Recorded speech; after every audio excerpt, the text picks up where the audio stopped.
get back to you for a second, because the president gave you something. It was a prop, I guess, to prove a point, and you have it. What was it that he showed you? It wasn't so much a prop. It was just interesting how we were talking, as I mentioned earlier, about President Xi and that relationship. And then he sort of interrupted himself and handed out this map of the Electoral College and said that these were the latest figures of the areas in the country that he had won in 2016. And there were 3 of us in the interview, as I said, and he had a copy for each of us. And so it was just clear that the election, even 5 months later, after he's been in office nearly 100 days and gone through the transition, remains very much on his mind.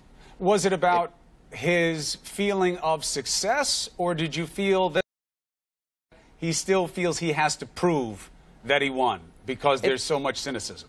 I think that's a good question, and it's hard for me to answer that. I think he just wanted to relish in the fact that this map looks good for him. And he said, you know, the red is obviously us, and the red are the areas in the country that he won.